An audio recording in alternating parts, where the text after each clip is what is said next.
Pagi hari ini kita bersyukur dan Allah Subhanahu wa taala, Tuhan yang Maha Kuasa, kita bisa hadir dalam rangka menindaklanjuti rencana kebijakan pemerintah pengalihan subsidi BBM yang tentu kesemuanya ini masih dalam tahap pengkajian perencanaan yang pada akhirnya nanti akan ada pengalihan subsidi BBM. Bagaimana perkembangan situasi yang ada, pengalihan subsidi BBM ini sebagai akibat dari krisis energi, krisis pangan, baik secara global, regional maupun nasional, khususnya di Indonesia. Jadi pengaruh situasi global, regional berpengaruh juga terhadap situasi nasional yang ada di Indonesia. Dari perkembangan situasi baik dari global, regional maupun nasional, belum dilaksanakan pengalihan subsidi BBM ini saja, baru dalam perencanaan, mudah-mudahan dalam waktu dekat.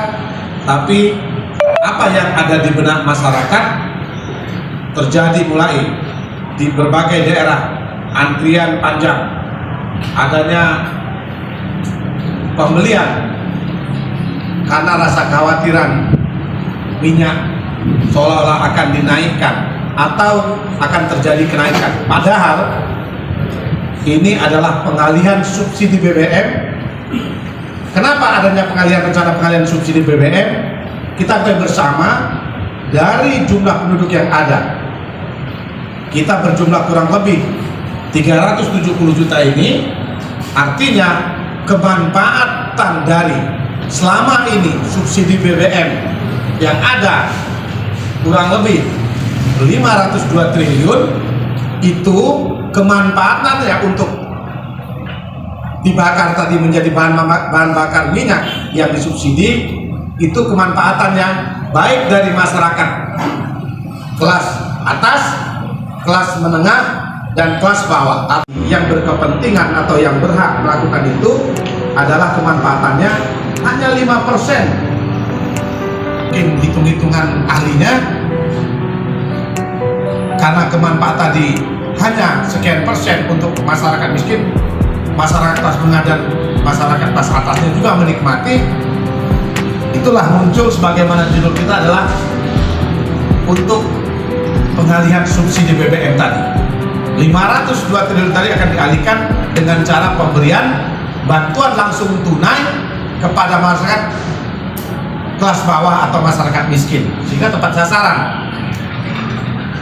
Oleh karenanya kita yang hadir, Bapak Ibu sekalian, khususnya kita sebagai aparatur negara, aparatur pemerintah, TNI, Polri, Dinas Pemko, Dinas Perhubungan, Pemadam Kebakaran, ya, Satpol PP, kita hadir di sini adalah dalam rangka mengantisipasi ya dampak yang sekarang sudah mulai kita rasakan. Baru direncanakan pengalihan subsidi BBM, ada gejolak-gejolak di tengah masyarakat, ada kelompok-kelompok yang menolak kebijakan ini, yang tentu kita harus merah putih, kita harus amankan kebijakan pemerintah kita sebagai bagian dari unsur yang berada di pemerintahan. Semuanya sudah dihitung baik-baik. Ini tolong disampaikan juga rekan-rekan media juga, supaya ya ini untuk kepentingan masyarakat, bukan untuk menyusahkan masyarakat. Ini harus digambarkan. Jadi jangan sepotong-potong menyampaikannya kepada masyarakat, termasuk media, ya, termasuk rekan-rekan media, supaya benar-benar kalau ada pertanyaan dari masyarakat kelas bawah menanyakan begitu, atau ada yang menyampaikan aspirasinya, bisa menyampaikan aspirasinya tidak dengan anarkis. Oleh karenanya kita melaksanakan latihan tactical war game adalah kita sebagai wujud kesiapan kita mengamankan kebijakan pemerintah dalam rangka pengalihan subsidi BBM. Rekan-rekan, kita memiliki beberapa proyek vital yang ada yang harus kita amankan.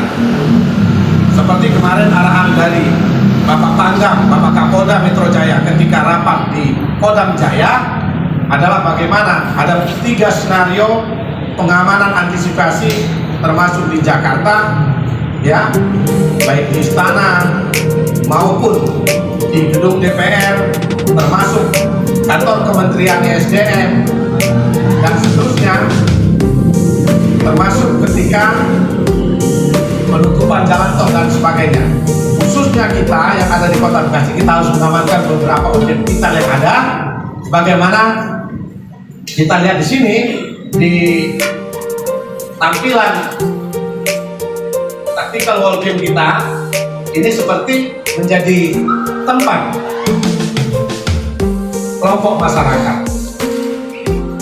menolak adanya kebijakan pengalihan subsidi BBM ini yang perlu kita amankan, kita antisipasi, dan perlu kita sosialisasikan kepada masyarakat, kepada mahasiswa, kepada kelompok masyarakat, ormas, bahwa kebijakan ini adalah kebijakan yang terbaik dan bukan untuk menyusahkan masyarakat. Ini untuk mensejahterakan masyarakat. Tapi kalau tidak kita gambarkan secara lengkap utuh, maka yang terjadi, wah ini akan menjadi susah masyarakat. Tidak, rekan-rekan, itu salah besar. Oleh karenanya beberapa objek vital yang perlu kita amankan. Yang pertama seperti ini, ya, ini ada kantor DPR, di sana ada kantor wali kota, di sana ada pintu tol Bekasi Barat, ini Bekasi Timur, ada juga 71 SPBU yang ada di Kota Bekasi yang tersebar di wilayah polsek masing-masing, yang perlu kita antisipasi, yang perlu kita amankan, termasuk dalam rangka mengamankan mobil-mobil pengangkut bahan bakar milik Pertamina yang kita antisipasi jangan sampai disandra dan sebagainya, termasuk objek-objek vital yang menjadi tempat sasaran unjuk rasa. Seperti biasanya unjuk rasa akan dilakukan ketika di lokal di Kota Bekasi adalah di kantor wali kota, DPR, maupun penyanderaan mobil-mobil pengangkut minyak milik Pertamina, pintu tol. Proyek-proyek vital yang harus kita amankan, pintu tol, termasuk sebenarnya harus ada PLN harus diamankan, dan termasuk sejumlah 71 SPBU yang ada di Kota Bekasi. Khusus untuk floating personil, saya minta betul-betul Pak Kabako real apa adanya, ya, dan harus terkoordinasi, harus ada koordinasi, kolaborasi, sinergi antara Polri, Kodim, dan pemerintah kota di dalam mengamankan kebijakan pemerintah dalam rangka pengalihan subsidi BBM.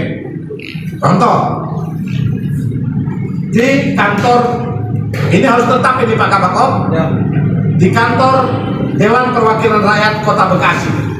Ini kekuatan pengamanan sana ada 200 personil Polri, Polres, dan Polsek jajaran yang disiplinkan.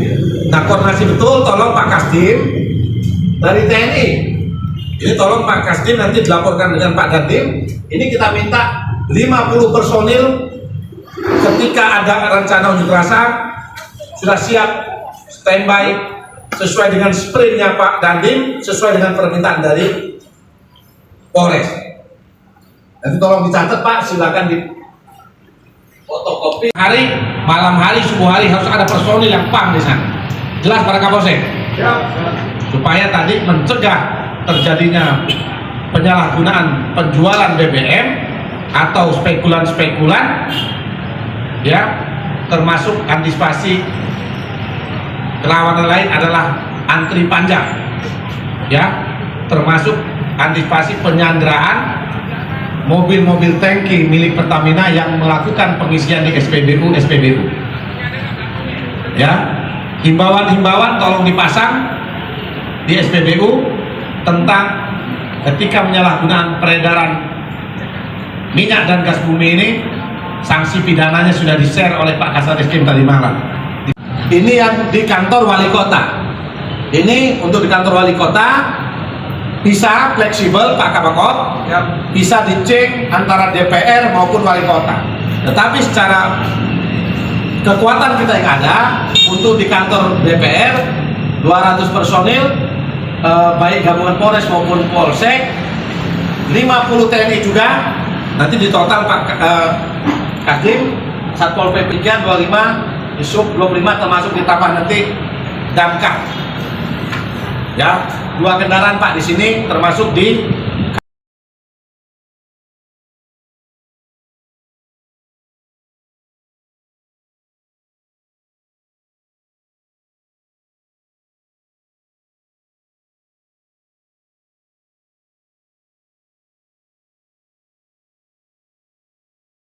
kesiapan kita ya secara komprehensif, terintegrasi, adanya kolaborasi yang baik di dalam mengamankan kebijakan pemerintah pengalihan subsidi BBM tahun 2022. Mudah-mudahan pertemuan kita ini sebagai bentuk bahwa bagi abdi negara kita siap merah putih mengamankan kebijakan pemerintah. Terima kasih. Wassalamualaikum warahmatullahi wabarakatuh.